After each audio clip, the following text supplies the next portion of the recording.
All America, all the time. Sit down, buckle up, and get ready for The Dan Bongino Show.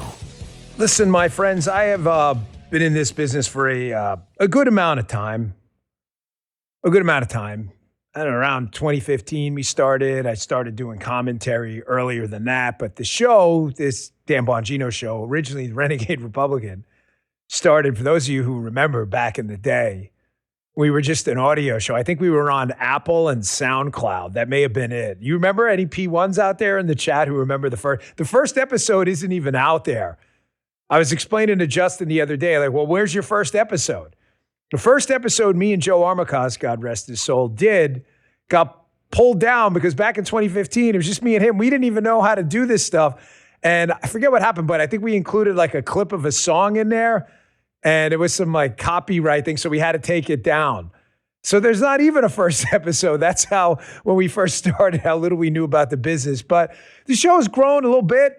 Got quite the audience now. But I'm going to tell you something. There are two people you need to be really cautious of, because I'm going to say something to you you really need to digest and tattoo on your brain. I'm going to hit it in the beginning of the show with a powerful message you need to hear. There are a lot of scumbags in this business, an unusual amount of scumbags. Having been in the business arena, the investment arena, federal law enforcement, local law enforcement, FBI, Secret Service, NYPD, other positions I've been in, this business has an unusual amount of scumbags. And one of the reasons is to get into this business without having any real world job experience first, which is a lot, but not all. Notice I said it has a lot of scumbags. They're not all. There's a lot of very good people in this. But I find that the people who got into this commentary business, you guys feel free to chime in. You know a lot of these people too. If you got into this business after having an actual job first, like a real job, and I'm not talking about you had to be like Secretary of State or whatever it is. Even if you were in a noble profession, like you were a construction worker, man, that's freaking hard work. You got to get your ass up and build stuff so people can like live in homes and, you know, work in office buildings. If you've lived in the real world and answered to a foreman, you were the foreman, but you had a job, you are probably in the really good people bucket. A lot of people who just got in this business to be famous or whatever, gain some degree of notoriety because they just want to be feted and loved. You're almost 99% guaranteed to be a scumbag. Guaranteed. Because you'll say anything to be loved. You will never tell people the truth, no matter how painful. Because sometimes telling people painful truths means you won't be loved. It doesn't mean you're doing anything to advance the truth or adding any freaking value to society at all. You are lying on purpose because you don't want to tell people hard truths. And God forbid you lose even a sliver of the audience you're using to make yourself money. They won't do it. This business is populated by people. I'll give you two buckets of them too. You've got the reply guy people and gals who offer nothing of substance at all, but always have a response, but never a solution. They always have a reply, but never a solution. And then you got the hidden knowledge people. They know something you don't know. They just never tell you what it is.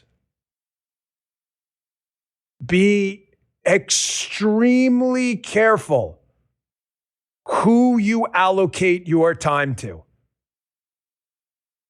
I'll show you what I mean at the beginning of the show. And I saw something this morning. I do not, I think you know that, reply to every single armchair critic about what we did and didn't do, whether on the show or in my last position, whatever.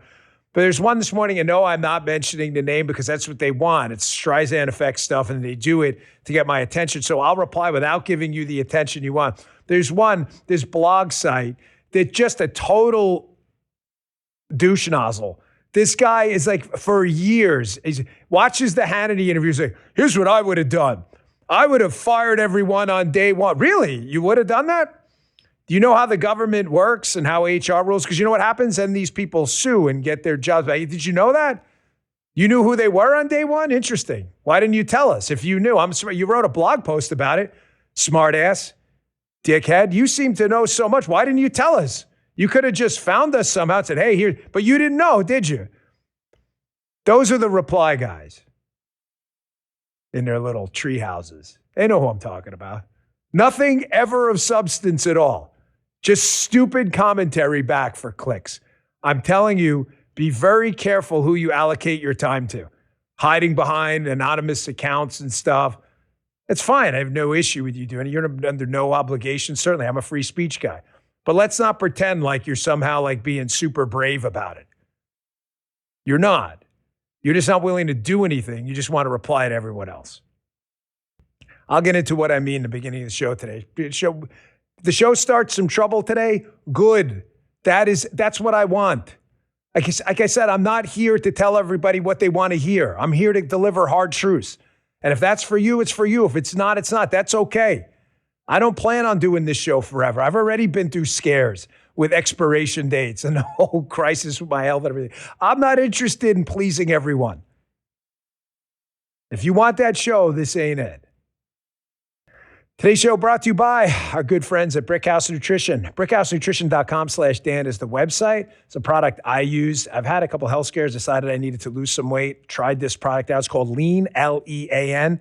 It not only worked, it worked incredibly. You can go look at some of the old photos from me on Rumble. Check it out. I lost weight with Lean. Paula uses it too for maintenance. It's great. You can too. Go to BrickhouseNutrition.com/Dan. Use code Dan for 20% off. BrickhouseNutrition.com/Dan. Results vary. BrickhouseNutrition.com/Dan, Results vary. Not FDA approved. Give Lean a try. Today's show also brought to you by Beam. We love Beam. I'm glad they're back. I use Beam. I've told you often, I have a difficult time falling asleep. Like many of you, I get older. Stuff's not working like it's used to. I just can't zone out sometimes. Beam is my go-to. If you were a fan of the show in the last few years, you know we've had Beam, BEAM, as a sponsor. Big supporter of their company. They've been a big supporter of the show. They have their amazing American-made Dream Powder. Glad to be back on the air with all of you. And listen, if I'm back on the air, that means Beam Dream is back with me. You know, I used to toss and turn all night, but now with Dream, sleep through the night, wake up ready, clear-headed, ready to go, energy, ready to rock and roll. Dream is made with a powerful blend of all natural ingredients. Check these out. They work synergistically. Reishi, magnesium, L-theanine, apigenin, and melatonin. Can't beat it. Best part is it tastes amazing. My longtime favorite is the brownie batter. It's pretty darn good, like a little treat. Now that I'm back with Beam, I'm glad to be able to offer you all the discount again. Go to shopbeam.com/Bongino if you're having trouble sleeping and use code Bongino to get my exclusive offer of up to 40% off Beam's Dream Powder. With my discount code Bongino, you can get their best-selling Dream Powder for 40% off. Now's the season to show up strong. Get yourself a good night's sleep. Do it with something made by Americans for Americans. Do it with Dream. Shopbeam.com/Bongino. Use code Bongino.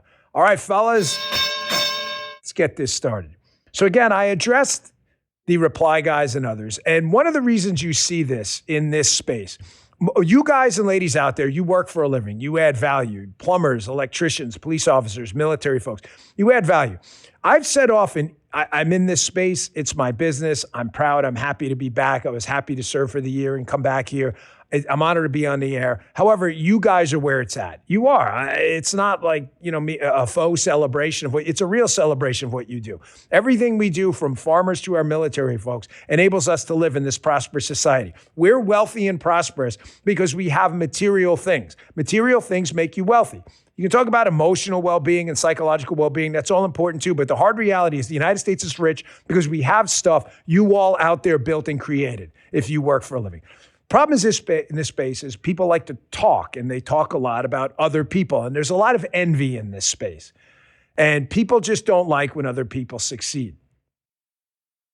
But to allow that envy to overtake you and to imply at some point that someone like Erika Kirk, who lost her husband to an assassination caught on video with the world watched, to imply that Erika was somehow involved in this with some hidden knowledge you never actually disclosed. Folks, I can't imagine. I honestly don't know what to say. I don't. It's like I went through a kind of a personal tragedy not that long ago. And there are times I don't have the words really means I just don't have the words. I don't know why you would do something like this. It can't just be envy. It can't just be I'm a bad person. There's something there I just don't understand. Hat tip Milk Bar TV for this. This is just a compilation of the Candace Owens show and repeated implications that somehow this lovely, beautiful human being, Erika, who's always been there for me and a number of people in the movement, just like Charlie was, is somehow involved in the murder of her husband. Ladies and gentlemen, I got to tell you, candidly, I don't have the words, man. I just don't understand this. But I just want to show to you before I get to the response that we're not making this up. This is real. Check this out. But I'm starting to think that the assassination of Charlie Kirk was something akin to a regicide, right? The assassination of a king to install a new ruler who the king would have never approved of. Anyways, back at headquarters, I am told it's business as usual. And it's kind of giving me like, I don't know, LBJ when he gets sworn in that famous picture. Unfortunately, sworn in. Unfortunately, of course, he's sad in this photo. Gosh, he's obviously not wanting to be the president of the United States. JFK was shot and killed. And now LBJ has to step up, unfortunately. But I gotta be honest, I wasn't there. I don't think LBJ was actually that upset. I don't know why. Vibes. The vibes just aren't vibing for me in that picture, knowing, as I do, and as Charlie did believe that LBJ was involved, which then implicates the feds as having been involved, which then implicates the Dallas police station as being involved. I believe Israel was obviously involved, that they were the ones that wanted him dead. And when Ben came out swinging, I was going, oh, something's very wrong here. Basically, Erika here is pulling the LBJ. And what I mean by that is as soon as LBJ got into office after JFK's assassination, he reversed course on every single one of JFK's policies. JFK's enemies seemingly became LBJ's friends. Erika appears to be doing that to me. I don't know. I don't know, man. I love doing my show, and it's a talk show. You're supposed to talk. I don't know, man. I see you all have a lot of comments on the chat on this too. I was glad to see Erika, who's a real warrior, come out yesterday, and despite ongoing, not comprehensible, I can't comprehend the grief. I can't, what she's going through, come out yesterday with a very powerful response. And it's about a minute, but I want you to listen to every word of this. I feel an obligation to put this out there to help her correct this sick, deranged, demonic record. Listen to this. In this culture we're living in, absorbs disagreement as a form of personal betrayal. It turns having an opposing viewpoint into a moral crime worthy of punishment. And here's what I've realized through all of this, truly, having lived through quite literal hell these past 7 months, if you strip someone of their humanity long enough, you will arrive at the chilling conclusion that they don't deserve to exist at all. Every morning I wake up to a new headline lying about me. I have comedians dressing up in whiteface. I have people saying I'm not fit to be CEO. And I have Candace Owens claiming I murdered my husband. And the list goes on and on and on.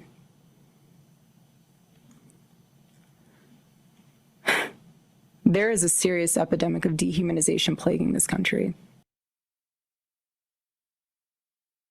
Guys, ladies, we're in a really, really dark spot because you have a thought in your head and a platform, and that platform for Candace and others is substantial. Don't fake the funk on this and be like, oh, well, she's irrelevant. No, she's not. I was listening to some commentary by Jeremy Boring the other day, formerly, I don't think he's with the Daily Wire anymore, but he was on a show and he gave an accurate assessment. If you're telling yourself like, oh, well, her audience is shrinking. Her audience, folks, I'm in this space. I'm an investor in this space. I watch these numbers because it's in both a personal interest of mine for free speech and a professional interest, because this is where I've invested my life's assets, in free speech and spreading ideas and platforms to do so. Don't kid yourself like, oh, she has a small audience. She doesn't. Her audience is one of the biggest, if not the biggest, on the political commentary side. That is not true, that there's no audience there. No, it's shrinking from whatever, like sky high to, high, which is still really high. I know that because I see clowns and doomers. Justin and I were laughing about it this morning. They do that with our show. The doomers and the Jew haters are like, oh my gosh, I can't believe it's Spotify. Our video's not on Spotify. We're exclusive to Rumble, you dipshits. So it doesn't matter. Again, don't over-explain. Every time we put out a podcast chart, hey, thanks for the support. Here's what you got, some moron like, well, go with another chart. Then we go with another chart. They do this to me. Don't do that. That's not true with them. Some of these people do have big audiences. People I sincerely disagree with. Hell, I've invested my money in giving people I disagree with an open platform to speak.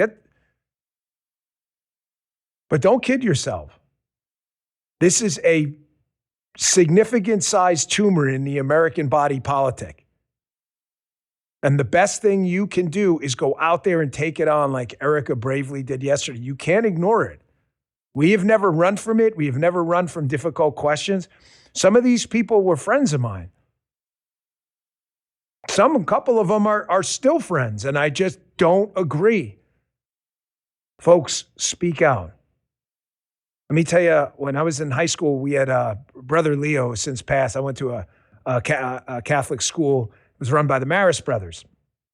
And Brother Leo was the guidance counselor, and everybody loved Brother Leo. If you went to Archbishop Malloy, you remember Brother Leo. He was just an amazing guy. And he would have these groups, and it was an all-boys school back then. But, we'd go in and they had these groups, and you could just go and chat, and you'd talk. And he'd say, hey, Dan, real men walk alone. And that applies to you too. Sometimes in a group of people, you're just going to have to walk alone, even if they're throwing, rotten tomatoes at you and screaming, there's the cholera, all right? Please do what you can to speak out about this stuff. It's not healthy, man. It's going to destroy us. All right, I've got a lot to get to today as well. Absolutely enormous ruling yesterday out of the Supreme Court, a bigger ruling than I think you know. It's a complicated ruling. I'm just going to kind of get to the high-level stuff. It was about gerrymandering, redistricting, race. It was all kind of blended in. However, you know what? Can I start with the demographic destiny one instead? I need to explain this to you in terms of the freak out. Why did the Democrats freak out yesterday? The Supreme Court ruled that a racially gerrymandered map in Louisiana was not going to work. The left is freaking out on this because, number one, they don't have a message that resonates with people en masse. They just don't. They know the only way they can win elections is by illegal immigration, moving people into the country, legally or illegally, they don't really care. Whatever's easier for them, it doesn't matter. Getting those people on government benefits, paying them off, promising them future benefits in exchange for their votes. That's it. Does everybody understand? I can't move forward. If the freak out over yesterday will not make sense unless you understand this first. When the Democrats talk about things like replacement theory and demographic destiny, because that's their thing, I'm going to show you in a minute with a clip of Democrats talking about this. They understand their positions are grossly unpopular. High taxes, government-run healthcare, public school monopolies. It's hated by the public. So they know if they don't bring people into the country illegally, gerrymander the districts for power in Congress, gerrymander the districts for power in the Electoral College as well as they manipulate the census and get illegals counted, they know they have no chance of winning. I've played this a couple times, but you need a refresher every quarter. Here is a quick minute or so on the Democrats talking about exactly this. Get illegals into the country, get them on government benefits, get them to vote Democrat. It's the only way they can win. They call it demographic destiny or replacement theory because it's their theory. Listen to them in their own words. Check this out. It seems harder and harder to ignore that the echoes of replacement theory and other racially motivated views are increasingly coming out into the open. African communities, Asian communities, Hispanic communities, and the wave still continues. It's not going to stop, nor should we want it to stop. In a few years, we're going to be a majority brown country. White people will not be the majority in the country anymore. In 2044, everyone is going to be a minority. Folks like me who are Caucasian of European descent, for the first time in 2017, will be in an absolute minority in the United States of America. Absolute minority. As the demographics change, as white people become the minority in the country, which is coming. Demographics is destiny. Demographics is destiny. Demographics is destiny, right? The country is changing. An unrelenting stream of immigration, nonstop. Do you see? There's the article, Michelle Goldberg, New York Times. We can replace them. This is their thing. Replacement theory, demographic destiny, which they're euphemisms for each other. That's what they're talking about. Now, does it make sense why you saw this freak out on CNN yesterday over the Supreme Court ruling?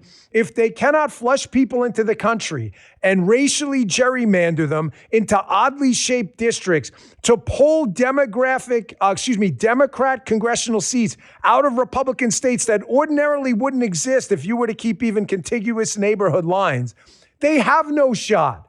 They know that. They openly talk about it all the time. You just watched the clip. Now you're going to see the freak out on CNN yesterday when they realized that they can no longer racially gerrymander districts to use race as an excuse to enact and force upon us political power and representation, not representative of the state. Check this out. Seats could be at risk all throughout the South. The question will be the timing. Is this a 2028 play? Is this a 2026 play? There are some primaries here coming up, not until later in the cycle, August 6th. There's one in Tennessee. That's Steve Cohen's seat. That's a majority minority district. That's in August 6th. The one Democratic seat there. The Jim Clyburn seat in South Carolina. That is the Democratic seat in South Carolina. That's a June 9th primary. Jamie, this shows you the ramifications long term for this ruling. Absolutely. Just think about that number, 19 seats in play. And let's look at this politically. Laura, you talked about confusion going into this race. We're worried about voter suppression. Apart from the long-term impact, we are going to see people take advantage of that confusion.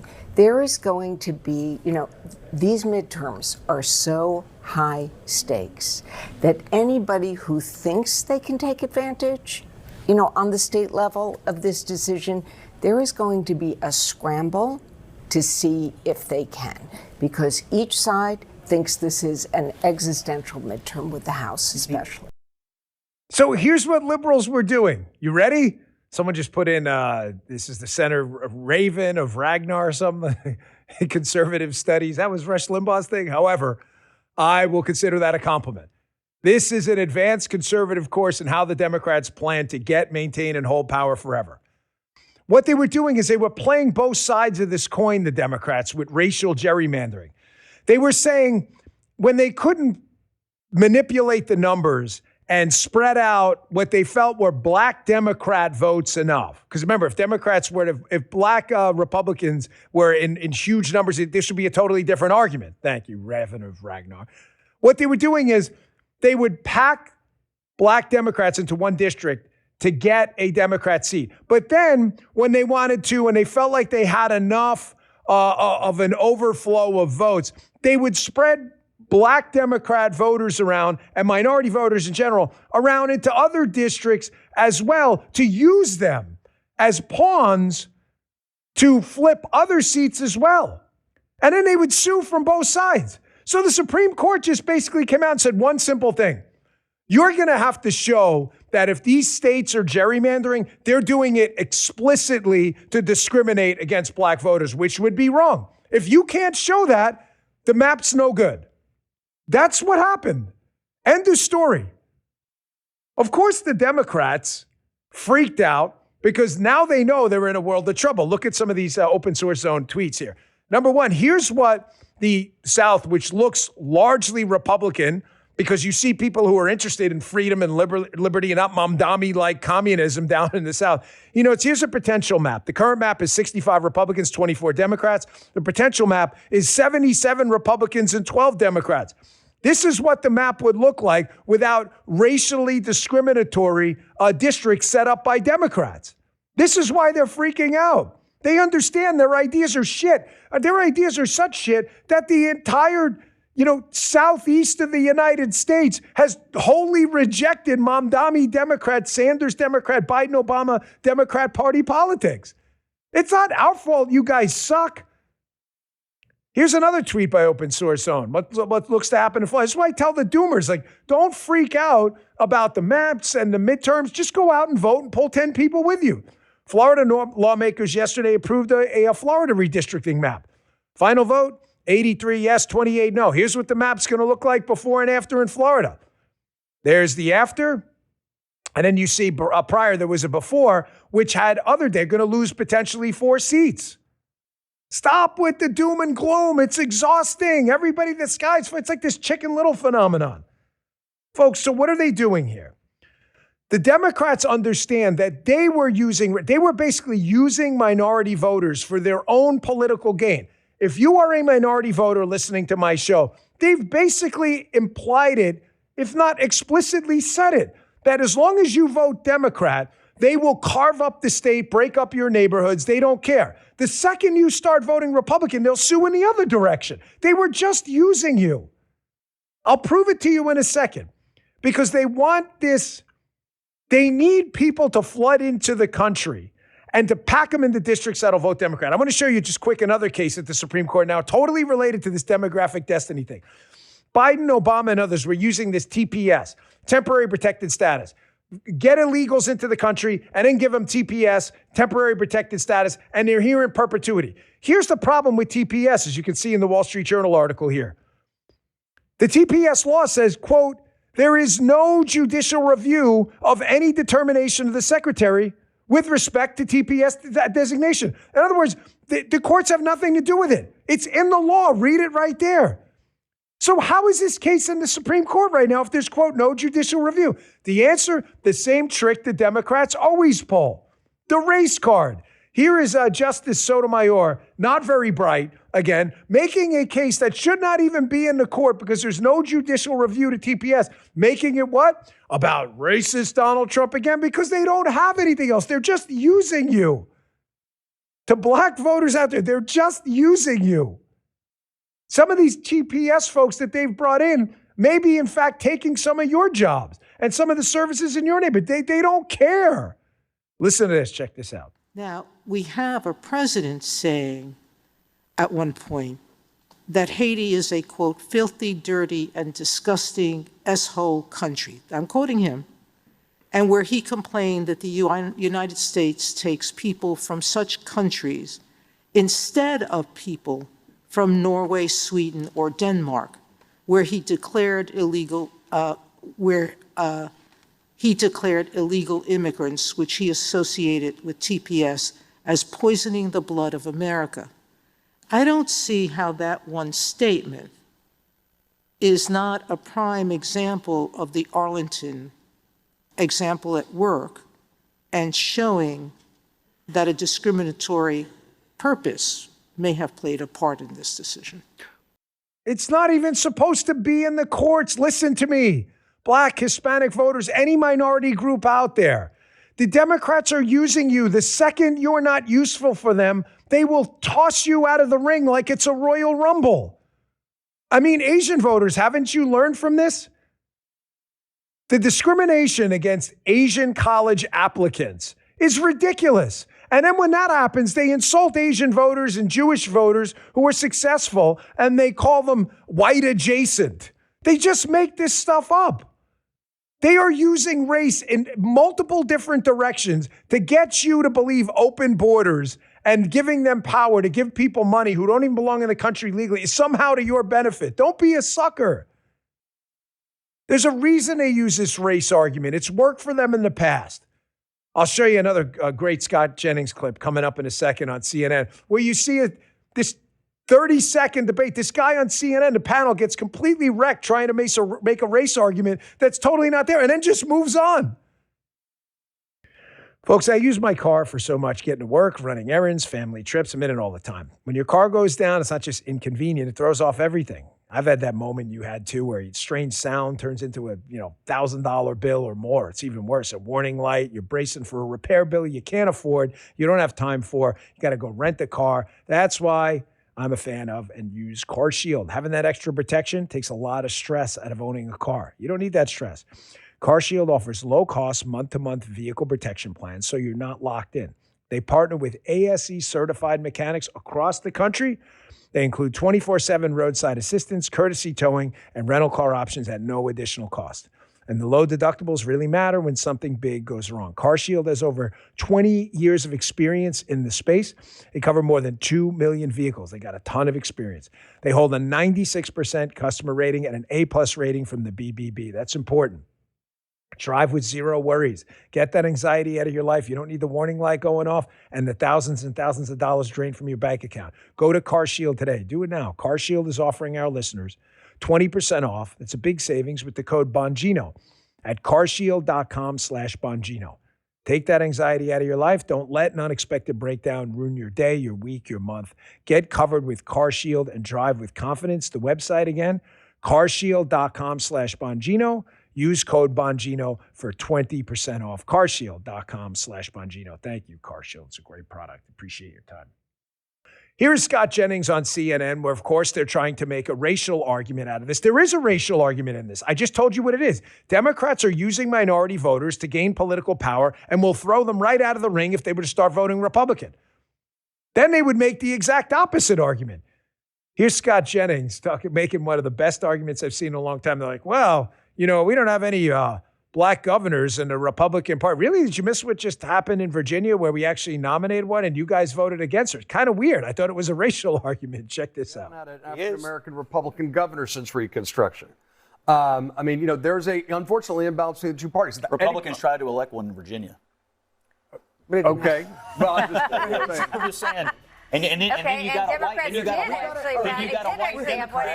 white Democrat who gerrymandered the state. It's all crumbling. We're going to end this here.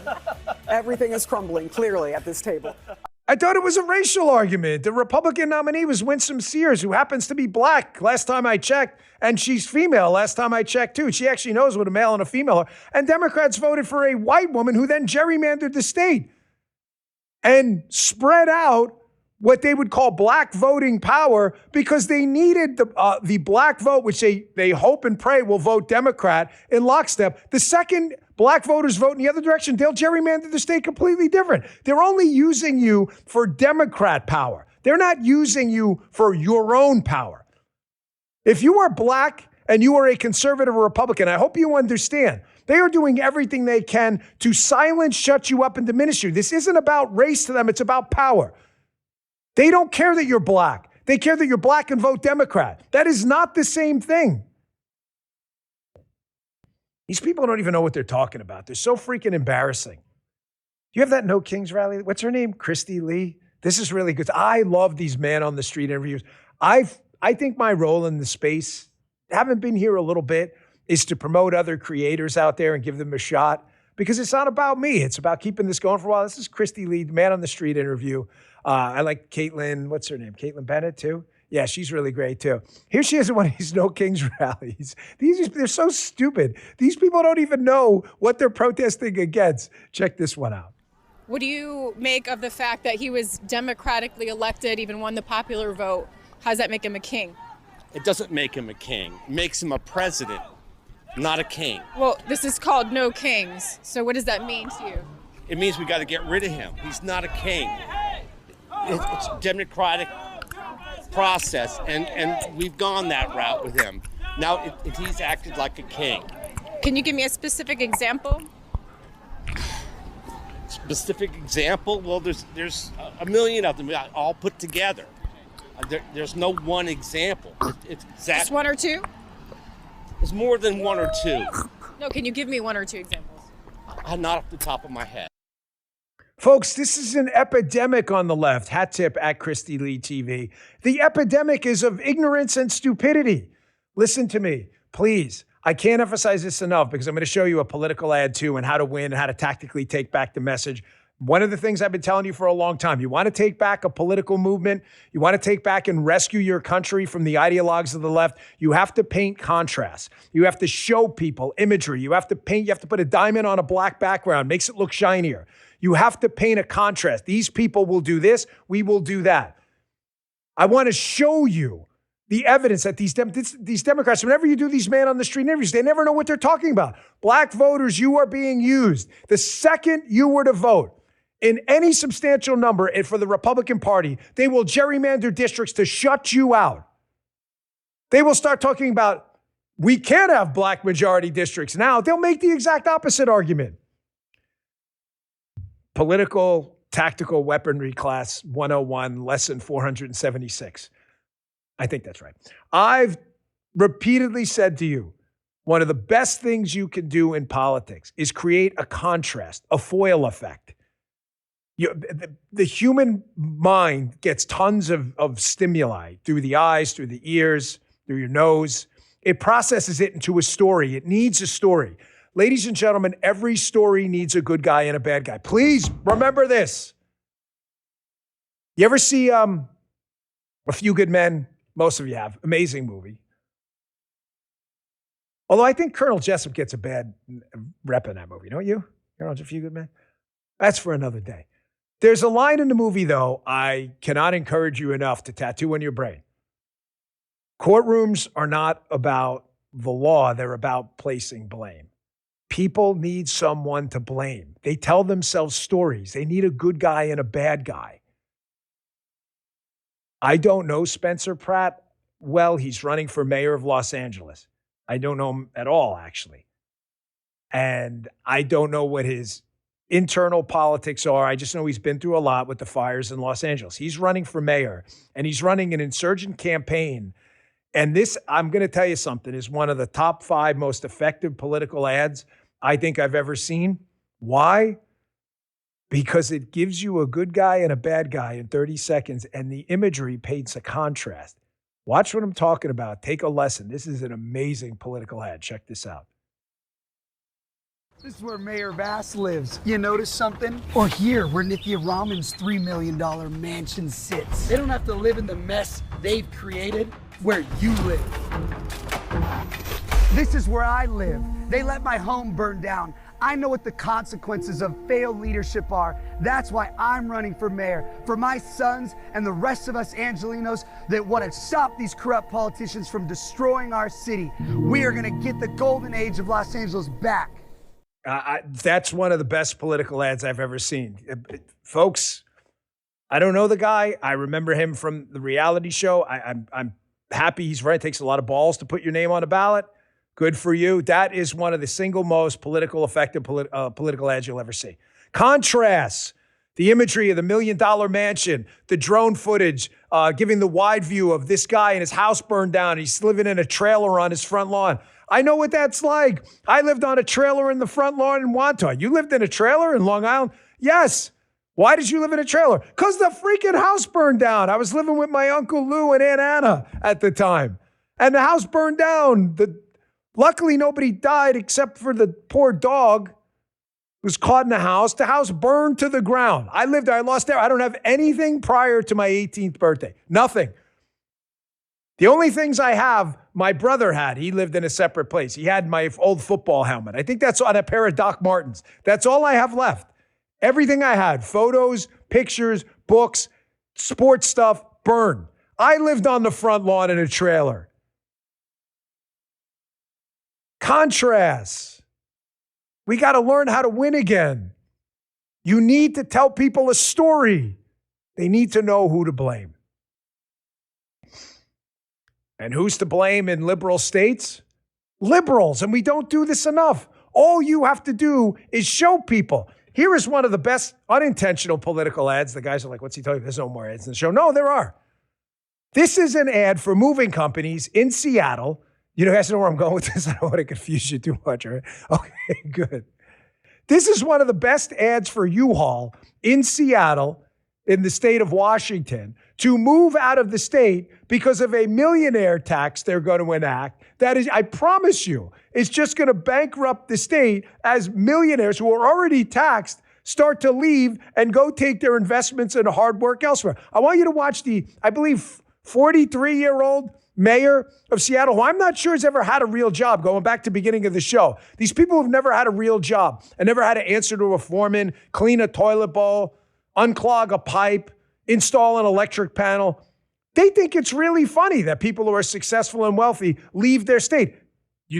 She's actually laughing. This is the mayor of Seattle. Check this out. I think the claims that millionaires are going to leave our state are like super overblown. And if, the ones that leave, like, bye.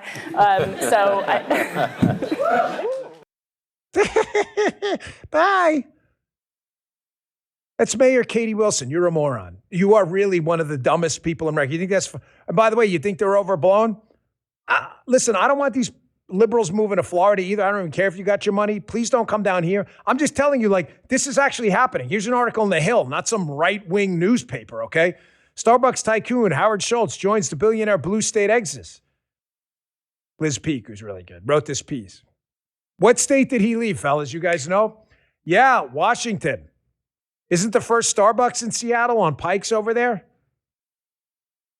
Now, the almost comical thing about these idiots like Katie Wilson and others, I'm not sure has ever had a real job in her life, is that the thing about billionaires and millionaires are there are not a lot of them. So when they leave and that half of 1% of people paying the overwhelming majority of your tax load, and by the way, financing a bunch of jobs and investment leave, it's gone. You lose a geometrically larger amount of your tax base. It's not a simple arithmetic linear line. It's a geometric exponential one. But she thinks it's hilarious. Bye. She thinks it's really funny. Folks, I'm going to take another break here, and then I'm going to get back to the nothing is happening file, because yesterday was a big day. A lot happened. I'm really happy to report on some of this news. Things you should smile about. Is it the end? Should we be popping the champagne bottles? No, that's not how any of this works. No one's asking for a celebration. I'm just telling you, things are happening. A lot of things are happening, and you should know about them. And there's some really good stuff that happened yesterday. There's one case, I'm going to tell you something, I've been dying to talk about for a while. How I've missed it until now. I'm really almost disappointed in myself, but I am going to chat about it because when we put it out there, I knew there was going to be a counter narrative that went out, and I still haven't addressed it. You'll see what I mean in a second, I promise. Our last break today. Rumble Wallet. All right, quick break to talk about something I've started using. Rumble Wallet. I love it. If you've ever been curious about buying and investing in crypto, Bitcoin, stable coins, or USAT, but felt like it was too complicated, Rumble Wallet's an easy way to get you started. You can buy, sell, and manage your cryptocurrencies all in one place. Very straightforward, very easy to use. What makes Rumble Wallet unique is that you can use it to support the Freedom First community we've built here on Rumble. Just download the Rumble Wallet app. It's really easy. Just go to your app store, Rumble Wallet, download the app, sign up with your existing Rumble account, complete a few easy security steps, and you're set up in minutes just like that. You can start with just a few dollars. And with MoonPay built into Rumble Wallet, you can easily buy crypto using your credit card, debit card, or a bank wire. It's that simple. If you've been thinking about the advantages of crypto, download Rumble Wallet today. Go do it. Click the link in the description or search Rumble Wallet in your app store. Download Rumble Wallet today. Move your assets where they belong, in your hands, in your control. We love Rumble Wallet. Be careful out there with a lot of this government censorship and stuff. Control your money with Rumble Wallet. Rumble Wallet's a technology provider only, not a custodial service. See terms at wallet.rumble.com. Thank you, Rumble Wallet. So, ladies and gentlemen, we have another in a long line of files from the Nothing is Happening file for you today. Justin.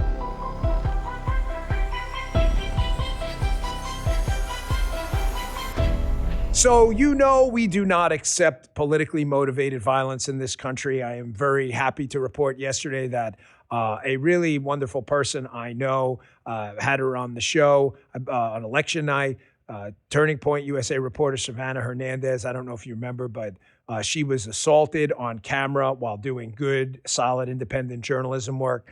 Fox reported yesterday some action on this. Again, there were some people tell you nothing was going to happen because that's all they do, and then it happens, and then they move on. You get the point. Here's a report on that yesterday. Check this out. 2 people have been indicted on federal charges in connection to the attack on a Turning Point USA reporter. Now, that happened earlier this month. We covered it when it happened. Savannah Hernandez, here's that video. It's unbelievable. Was covering an Immigration and Customs Enforcement, or ICE, protest in Minneapolis just this month, when protesters swarmed her, screamed obscenities, blew horns in front of her face, and at one point, Hernandez tried to escape, and a protester, a grown man, big guy, had his family with him, pushed her to the ground. She said she was bruised on her back, and she was hurt. Her glasses were broken. The names of the 2 suspects indicted have not yet been released, but we expect the indictment to be unsealed later today. I'm just telling you, folks, this is not going to go down this way with this DOJ and FBI. You're just not going to go to rallies and push people and beat the shit out of them and think like everyone's just going to look the other way. That's just not the way any of this is going to go down. Here's another case. I got to make this quick because I got to get to Lucky Trump again. Lucky Trump does it again. Guys, this is the luckiest man on planet Earth. I don't have any gambling on the schedule in the coming months. However, when I do, I am placing a phone call to President Trump, and I'm just going to ask him to stand over my shoulder and just watch because he's the luckiest man on earth. There he I don't play that. Wow, look at that. Is he playing the slots, you think? Check that out. He doesn't drink. I'm not sure he gambles either. He's actually a very work-oriented guy. I'll gamble once in a while, have a couple of drinks on the weekend maybe. However, I want this guy next to me. Before I get to that, I have been really itching to talk about this case for a long time. Did you guys see the press reports months ago when I was back in the prior job? There was a case about the allegations of gambling fraud, manipulation on the market involving professional sports players. There's an update yesterday on that case. I'm going to play a quick clip, and I just want to tell you why this is in the Nothing is Happening file. Well, why is that in the Nothing's Happening file? I'll get to it in a second. It'll make a world of sense. Because we were told, you know what, just play the clip, and I'll explain on the other side. Check this out. Yesterday, Jones admitted in court that he exploited his fame and access to profit from sports betting and rigged poker games, saying in part this: I would like to sincerely apologize to the court, my family, my peers, and also the National Basketball Association. Jones, among several prominent players, making a lot of money too, that have been arrested. He's the first, however, again, to plead guilty. The others have not. His sentencing set for January 6th of next year. We'll watch how that develops. So this is in the Nothing is Happening file because one of the things we were told by a small, this is really just not doomers. This was just like kind of liberal media people. They were like, well, the FBI's focus on violent crime and cleaning up the streets is taking away assets from mob cases. What does it have to do with this? Ladies and gentlemen, there was a really significant La Cosa Nostra mob connection to this case. I encourage you to look it up. Everybody's innocent until proven guilty. Case is still working its way through court. That's the way it's supposed to work. However, when this happened, I remember getting the briefing on this case. Folks, the mob angle was what really mattered to me. However, listen, media is the media. Obviously, people care about professional sports. They know a lot of these people. That took all the steam out of that. So it was just ironic. Everybody's like, oh, man, the FBI's not doing mob cases anymore. And then you do a mob case, and then no one covers it. They cover this professional sports angle instead, which I remember telling Cash, watch, no one's even going to mention the mob angle. Guaranteed. Because even though we mentioned it repeatedly in the press conference, to the chagrin of some people who were like, why are you talking about the mob angle so much? So that wasn't happening until it happened, and they ignored that. Another thing I was told isn't happening is I was told that because we were focusing on violent crime, we weren't doing any white-collar crime anymore. Well, that's amazing because we've had a number of significant busts, including one out of FBI San Diego yesterday, an amazing bust here, working with the Dubai Police Department and the Chinese MPS there. Hundreds of arrests and 9 scam centers believed to be using crypto investment fraud schemes targeting Americans who suffered millions of dollars in losses. I was told that wasn't happening either, fellas. Appears that's happening too. Another thing I was told wasn't happening is we got a lot of calls at the time from people who were being swatted. And I had, said on my FBI account at the time that we were working on it. Well, now you see one of those cases working its way through the system through the excellent Judge Janine Pirro in Washington, D.C. Thomas Szabo of Romania was sentenced today to 48 months in prison for leading an online swatting ring that targeted more than 75 public officials, religious institutions, and multiple journalists in a nationwide threat spree. This was one of those things, again, where people were calling me for information I could not give up. I couldn't tell you what we were doing at the time, but again, I assured you it was happening. And now you see that the nothing is happening too. They're running out of things to say aren't happening. Folks, Lucky Trump is at it again. More kick-ass job numbers as the economy plows ahead, despite Iran, despite global instability, despite the CCP constantly on edge with us, threats to jump the strait. The global economy is not doing nearly as well as the U.S. economy, thanks to this president's leadership. Don't take my word for it. I'm going to play for you CNBC. CNBC's no big fan of President Trump. I'm going to play this first clip. Lucky Trump strikes again. Check out this clip first, and then I'll play one about the jobless numbers coming up next. Check this out. Personal income and spending numbers. Income up 0.6, double expectations, and that would be the best level since the summer of 25, July to be specific. If we look at the spending side, equal to expectations, up 0.9, pretty robust. Lucky Trump strikes again. Look at this guy. Ding, ding, ding, ding, ding. Slot machine hits every freaking time. It's almost like it's not luck. It's almost like the system's been set for success. And the system is President Trump's. Wow, that sounds amazing. Real income, GDP growth. Sounds really good. What about jobless claims?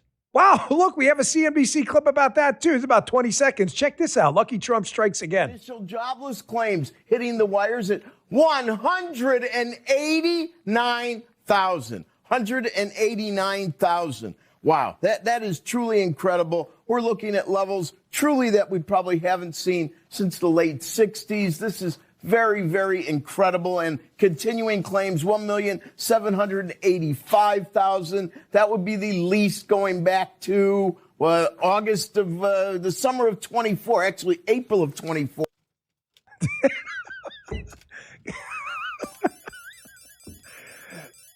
Guys, I'm really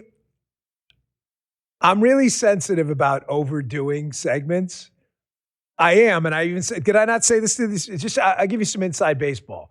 Because this isn't like a cable news show. We can do whatever we want here. We don't have a lot of those restrictions and things. A segment and a bit that's funny is not funny if you do it 5 days a week. It's just not. Joe, God rest his soul, was very sensitive about the Muttley thing. He was, because it wasn't funny if we did it every day. I'm really hesitant to do Lucky Trump every day. However, I don't know what else to do because every day is a new bit of good news. I'm not telling you every piece of information is fantastic, great news. I'm just telling you there's so much really amazing news. It's hard. I have to control myself with the Lucky Trump thing because I really don't want to overdo it because then it's just not funny anymore. So I'm going to have to put Lucky Trump maybe on hold for a day or two. I won't be here tomorrow. I have an event I can't get out of, and I'm sorry. I'll be back on Monday. However, maybe tomorrow's the break. We may be back to Lucky Trump again on Monday. I just like it too much. There he is. I said, do me one favor. Have him pop out at different corners all the time. So it looks just like that. So,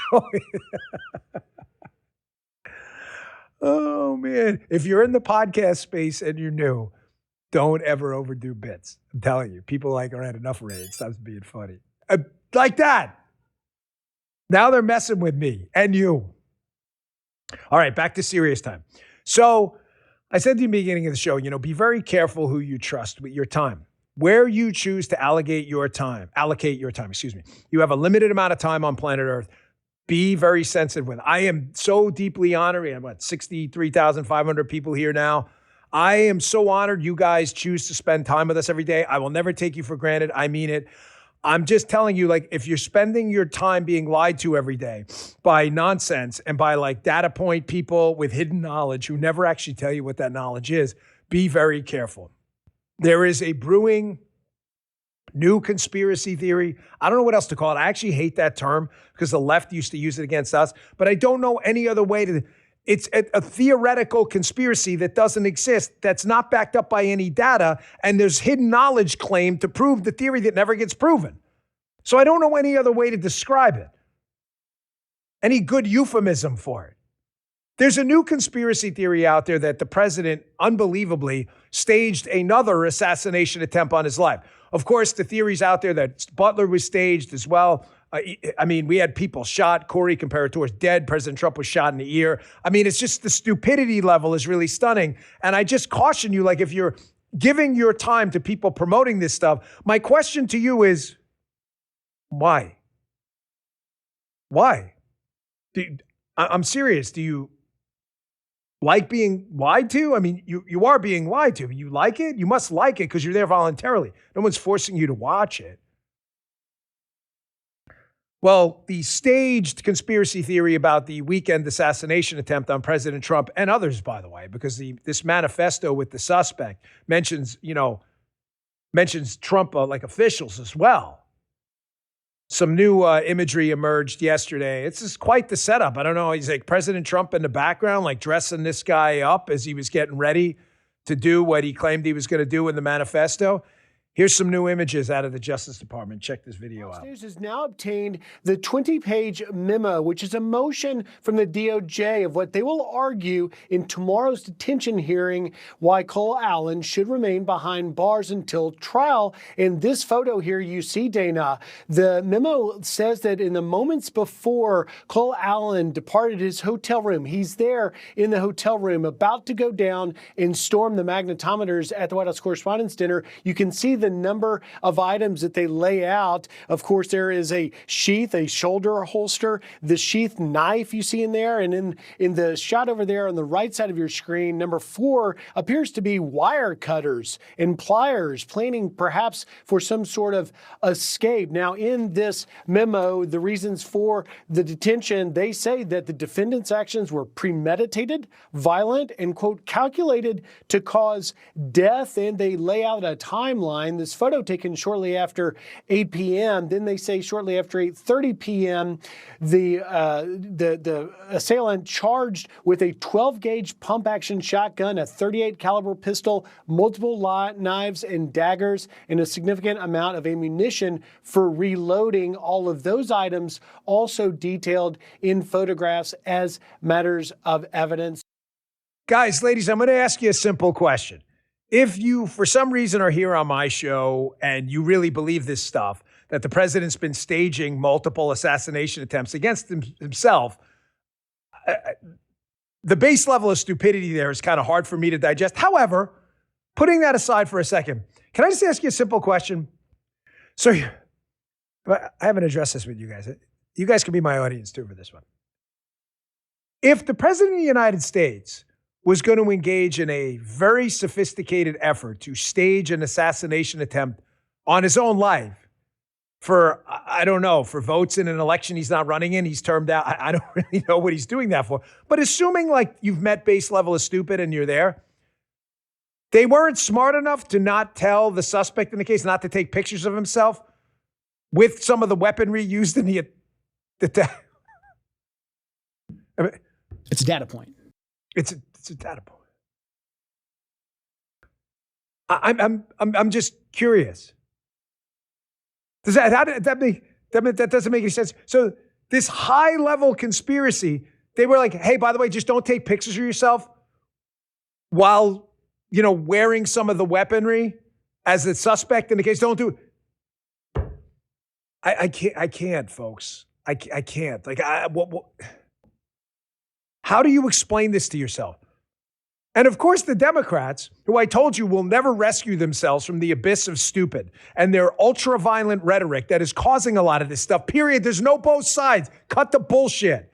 There's one side to this. We don't welcome this on the right. They love this on the left. How do I know? Here, play that Fox clip. It's about 20 seconds of Democrats blaming Trump for another assassination attempt. Check this out. Put a lot of it at the feet of the Trump administration for a lot of the things that they've done. The president has had a part of that, okay? I mean, he's had responsibility in the rhetoric, and he should own that, right? Like, his tweets exist. Okay, like there's a reality of that. This president is guilty of inciting violence. At what point do people simply say, hey, Trump, it's clear that you're the drama?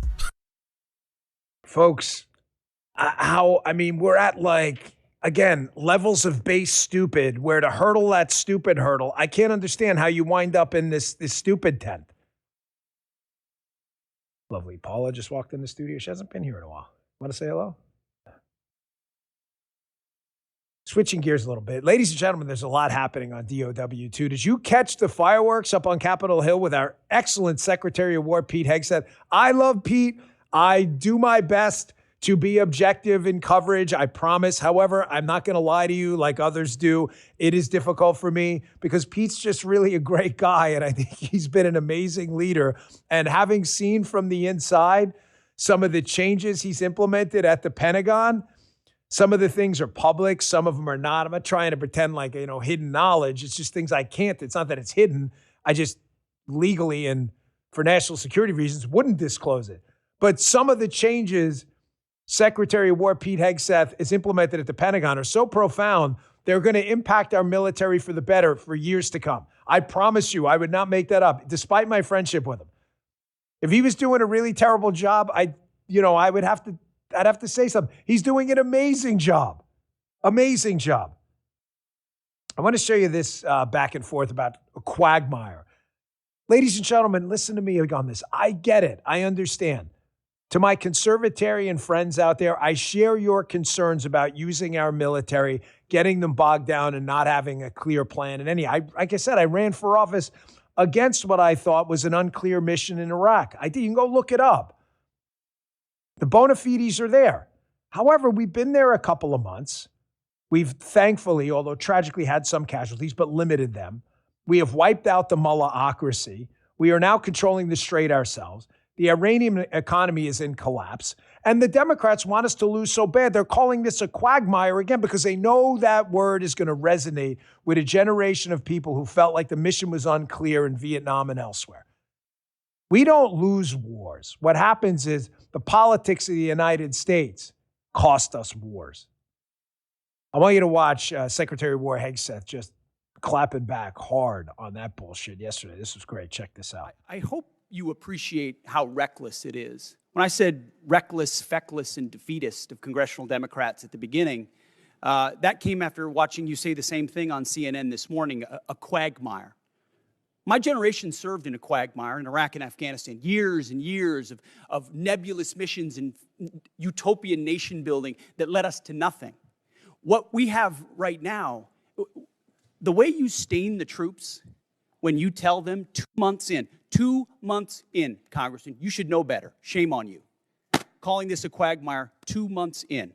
The effort, what they've undertaken, what they've succeeded, the success on the battlefield that could create strategic opportunities, the courage of a president to confront a nuclear Iran, and you call it a quagmire, handing propaganda to our enemies, shame on you for that statement. And statements like that are reckless to our troops. Don't say I support the troops on one hand, and then a 2-month mission is a quagmire. That's a false equivalation.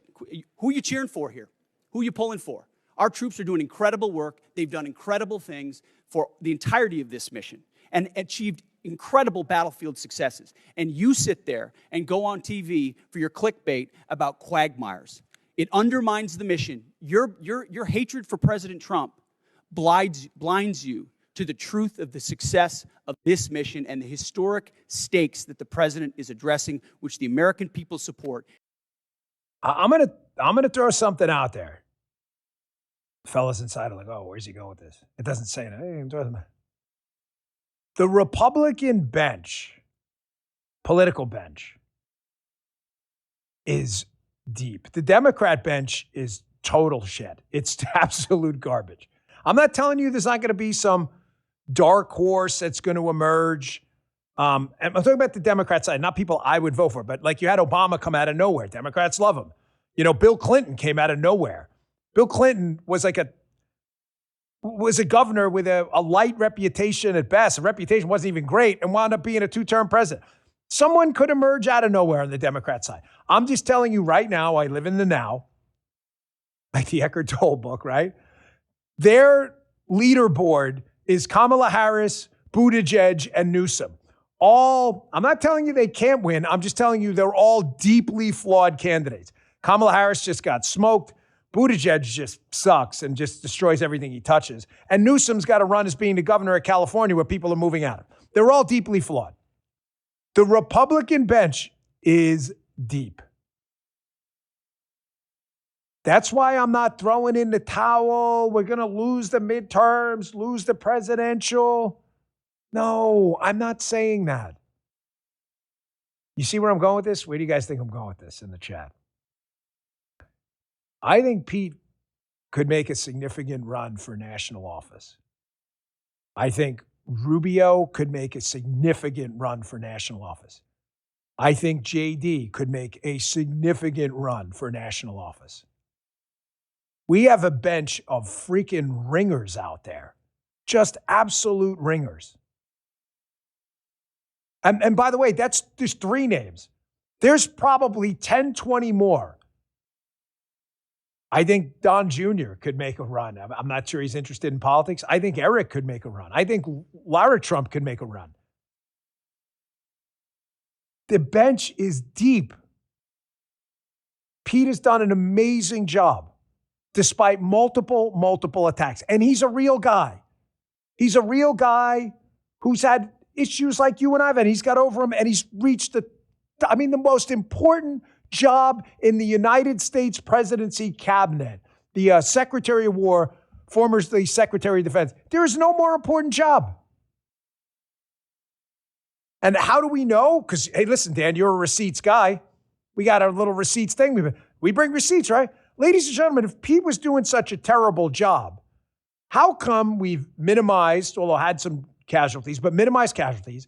We've basically met our metrics for what we said we were going to do in Venezuela, in Iran. There are other things going on, obviously, he can't talk about. And how come recruiting's through the roof? If he's doing such a terrible job, how come so many people want to sign up? It's like saying, that guy's a terrible leader of a company. We got 42,000 applications for 10 spots. It doesn't make sense. Here's Secretary of War Hegseth on some of the recruiting numbers. Again, receipts matter. This isn't hidden knowledge or a data point you never produced. This is a data point that's real. Check this out. I think something that obviously the media doesn't want to cover and doesn't want to talk about is the historic record-breaking surge in recruiting in our ranks. 30-year record in recruiting of Americans wanting to join our joint force, wanting to put the uniform on. We're meeting recruiting goals halfway through the year. We couldn't meet our recruiting goals under the previous administration. Under Joe Biden, Americans didn't want to join the military. We couldn't get it. Now we have to turn people away and push them to the next fiscal year. That's why this budget grows our force by almost 50,000. Ultimately, additional troops into the force that we believe we can recruit. That's the best vote of confidence I can imagine. And here's the kicker. And I don't mean kicker like kicking the nuts like the Democrats do to their voters. I mean a kicker like in a good way. The Republican bench is really young. Don Jr., Eric, Lara Trump, JD, Rubio, Pete. Forgive me for not using titles. It just will go on forever. I don't mean it disrespectfully. They're really young. We keep this going, the MAGA legacy of a strong economy, a strong military, solid borders, lowest crime rates in American history, a safe, prosperous America. Man, we could be sitting in the White House for 30 years. And then we cut off their gerrymandering, their racial gerrymandering efforts. We cut off their ability to count illegals in the census. Folks, I'm not kidding, man. We could be in charge for 30 years. All you got to do is show up and vote and continue to demand results. You know, I like to put out these kind of PSAs. Jasmine loves these too. I try to help out with health hacks and things like that. This is a political show, but I think there are some things out there that are beyond politics that are really important. This is not a health hack segment here, but just quickly, the lovely Paula giving me the This is for parents out there, soon to be parents. If you want to be parents and if you're ever thinking about being a parent, I want you to watch this. It's about a minute or so, but this is the Dan Bongino Show PSA. It is a news segment about screens. Folks, keep your kids away from screens as they're younger. This thing is poison. You want to make your kids dumber like that, those guys at the No Kings rally and others who don't have answers to anything? Put them in front of a screen at an early age. That thing is poison. I see this all the time. Listen, my daughter, my youngest one, has a phone. We didn't give her a phone until she was in her early teens. We probably could have waited a little more. I'm not telling you I'm the perfect parent by far. Forget that. I made my own mistakes. One of the things we never did, though, keep your kids away from these screens. After you watch this, you will never put a screen in front of your young child's face again. This is unbelievable how bad the damage being done to a generation of kids is. Check this out. Can you see the screen all right? This is 5-year-old Rose. She was one of 60 kids to undergo an exhaustive study in the US, using an MRI machine to scan the brains of kids aged 3 to 5 years old. The results, truly shocking. Interactive screen time causes a loss of white matter in the brain. Well, in the simplest terms, we could actually refer to it as some measure of brain impairment or brain damage. Professor Mike Nagel from the University of the Sunshine Coast has spent a career studying child brain development. So white matter in the brain is a material called myelin. So what myelin does is it wraps around the axons of neurons and acts like an insulator, a conductor, not too dissimilar to the plastic coating of a wire. So if we're seeing deficits in myelin production early in life, we're probably seeing deficits in neural connectivity. The study shows the more screen time a child is exposed to, the greater the loss of white matter. Can you remember your first reaction to those results, not only as a professional in this field, but as a father? My gut reaction was, wow, I was not anticipating seeing anything like that. It hadn't occurred to me at the time that something as little as, and it said 2 hours a day, was having such a profound effect on the white matter associated with sort of language development. And by association, literacy, it was a shock, to be honest.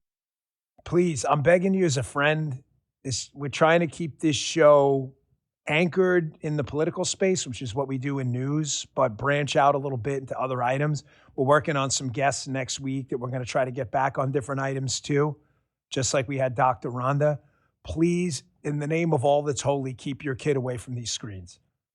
Someone said in the chat, smartphones make you dumb. They do. The phone's smart. It makes you dumber. I feel bad too. A couple of names I didn't even remember. Just to go back to kind of the prior segment, not to jump around, but here's another couple of names of really, really young but incredibly talented people in the political space who could run for office or national office. Here's a couple you haven't heard. Steve Miller. I don't think he's into politics. Stephen Miller, I think he's into policy, but Steve's just a no bullshit guy. And Caroline Levitt's another one. She's actually got experience running for office. We had her on the show when she was running for Congress. Caroline Levitt's future is, the sky's the limit. Some of these people are in their 30s and 40s, folks. I'm telling you, like if we go out there and do the 10, 10, and 10, grab 10 people, bring them to the polls, send 10 emails, make 10 social media posts, make 10 phone calls before the election, we could be in charge for 30 years. Shut down the border, get rid of the racial gerrymandering crap, stop the identity politics. We could be in charge for 30, 40 freaking years, man. And no, that's not hyperbole, Pollyanna bullshit. That is real. If we wouldn't have screwed up the Reagan Revolution, George H.W. and the, read my lips tax moment, which was not great. I mean, George H.W. had quite the resume. However, we started getting away from what made us really popular. We would have been in charge for 30 years. Reagan won 49 out of 50 states. That's almost impossible. He only lost Minnesota, where Mondale was from, and he only lost that state by, 3,000 votes? Reagan could have swept all 50 states. You know how hard that is to do? Conservatism works. Conservatism works. Now, it is not Friday, it is Thursday, but producer Jim has been kind enough weekly on Fridays to leave you because I will not be here tomorrow. Again, I'll be back on Monday. Don't sweat it out. Everything's good, by the way. A couple of people were asking me questions because I had mentioned something that happened to us, which was Very unfortunate. They're not related. This is just a strict business thing, I promise you. However, producer Jim's been kind enough to produce at the end of the week, which will be today for us, the Democrat Zen moment to leave you on the weekend with a sedating, calm, kind of meditating-like moment where you can drop the neuronal activity and just calm down a little bit. And thankfully, the Democrats have produced that every Friday. In today's case, Thursday. Check this out. Your Democrat Zen moment of the day. A peaceful moment to center your mind. Watch this. Whack an orange. Oh, there he is, you son of a... Ha on, miss. Ha! Ha! I got it. Oh, I got you. Whack an orange. This has been Democrat Zen. I don't see these. I don't. It's not some gimmick we do for the show. I just ask him if there's a lot of foul language. Give me a heads up. There's obviously not a lot of... Thank you, TikTok lady, for that calming, again, meditating-like moment. It's like yoga. It's like hot yoga in the studio. Everybody just kind of calms down a little bit after that. Folks, thanks again for tuning in. I will be back here on Monday. You've got Haley coming up at noon, rumble.com/Haley. Vince had a huge audience this morning. Thank you for supporting Vince's show. Rumble.com/Vince, 8 a.m. Eastern time, live every day. He's been killing it. He owns that 8 a.m. podcasting time slot. So check him out. And please download the Rumble app. It is free. Give us a follow while you're there. Go to the web, rumble.com/Bongino. If you don't want to download the app, this is fine too. And just click that follow button. Give us a follow on Apple and Spotify as well. Helps us a lot. We really appreciate it. I will see you back here on Monday. I'm Haley Caradia, host of Vince, host of Scrolling with Haley. You can always catch my show right here on the Bongino Report, live 8 a.m. Eastern weekday mornings, weekdays at noon. If you miss it, no worries. The show will always be right here and anywhere you find podcasts. Thanks for watching.